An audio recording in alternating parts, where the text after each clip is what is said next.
CBI ने जानबूझ के हमें चार्जशीट किया।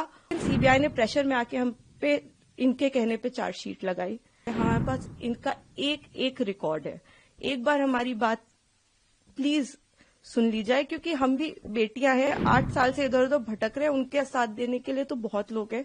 हम अकेले ही कोर्ट जाते हैं। अगर वो हमें गाली देते हुए भी हमारे बगल से निकल जाती हैं तो उनके पास सिक्योरिटी है, हमारे पास मैडम सिक्योरिटी नहीं है। प्लीज एक बार मेरे केस के जो सारे फैक्ट्स है वो तो लोगों के सामने आने दीजिए।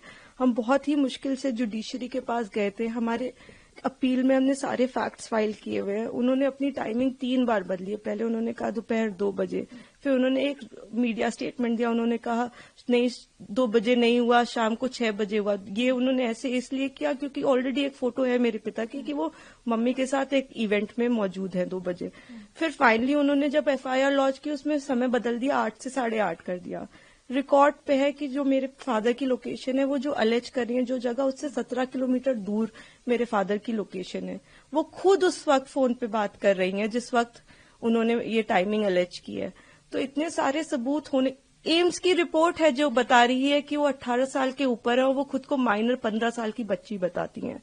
मैं बस ये आपके माध्यम से कहना चाहती हूँ कि मैं समझ रही हूँ कि आपकी भावना एक तरफ जुड़ी हुई है, क्योंकि आपने ये सारे फैक्ट शायद कभी सुने नहीं है और ना किसी ने हमें नहीं अप्रोच किया कि आप अपना आपके फैक्ट्स क्या है। किसी ने उनसे कभी पूछा कि आप एक सबूत दिखा दीजिए कि आपकी तरफ कुलदीप सिंह सेंगर ने कभी आंख उठा के भी देखा। मैं कह रही हूँ अगर वो दिखा दे तो फांसी दे दे, लेकिन आप इस तरह का अनड्यू प्रेशर बना के, वो उन्होंने क्या किसी को पता है कि वो एक पॉलिटिकल पार्टी से एसोसिएटेड है। 2022 में उनकी मां ने विधानसभा का चुनाव लड़ा हुआ है उन्नाव से। ये सब चीजें वो नहीं बताएंगे क्योंकि वो सब चीजें उनके नैरेटिव को सूट नहीं करता। हम भी 2 बेटियां हैं, 8 साल से ड्यू प्रोसेस, मतलब हम कभी धरना देने नहीं बैठे, हम कुछ नहीं किया, हम ड्यू प्रोसेस पे विश्वास रखते और आज भी हमें पूरा विश्वास है कि अंत में, क्योंकि हमारा केस इतना स्ट्रांग है, अंत में हमारी जीत होगी।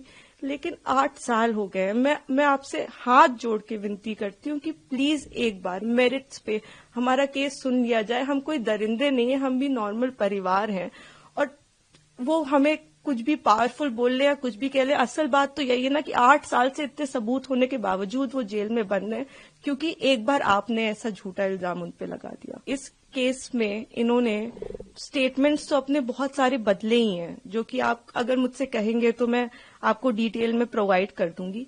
इन्होंने समय 3 बार बदला है। पहले इन्होंने कहा कि दोपहर को 2 बजे कुलदीप सिंह सेंगर ने मेरे साथ रेप किया। उसके बाद इन्होंने कहा नहीं दोपहर के 2 नहीं बज रहे थे, शाम के 6 बज रहे थे। फिर इन्होंने चेंज किया, कहा नहीं ये नहीं हो रहा था, शाम के 8:30 बज रहे थे। जब सीबीआई ने मेरे फादर की लोकेशन निकाली तो उनकी लोकेशन 17 किलोमीटर दूर उनके उन्नाव ऑफिस की पाई गई। सीबीआई ने दूसरे केस में जानबूझ के हमें चार्जशीट किया और उसके बाद जब दूसरे केस में चार्जशीट लगाई तो हमें पता लगा कि हमने जब वो सीडीआर देखे तो हमें पता लगा कि ये तो उस वक्त पे फोन पे बात कर रही थी। तो सीबीआई ने भी जानबूझ के, आई डोंट नो किस प्रेशर में आके, सारे इंस्टीट्यूशंस, लेकिन सीबीआई ने प्रेशर में आके हम पे इनके कहने पे चार्जशीट लगाई। मैं देखिए किसी पे इल्जाम नहीं लगा रही, मैं बस ये कह रही हूँ कि अभी भी ये सारे तथ्य हमारी अपील में मौजूद है। हमारे पास इनका एक एक रिकॉर्ड है। एक बार हमारी बात प्लीज सुन ली जाए, क्योंकि हम भी बेटियां हैं, 8 साल से इधर उधर भटक रहे हैं। उनके साथ देने के लिए तो बहुत लोग हैं। हम अकेले ही कोर्ट जाते हैं। अगर वो हमें गाली देते हुए भी हमारे बगल से निकल जाती हैं तो उनके पास सिक्योरिटी है, हमारे पास मैडम सिक्योरिटी नहीं है। वो गाली भी देती है तो भी सब कहते हैं कि तुम्हें अपने पापा को निकालना है ना बेटा, तो सीधे देखती रहो, गाली खाती रहो, लेकिन तुम्हें जवाब नहीं देना है।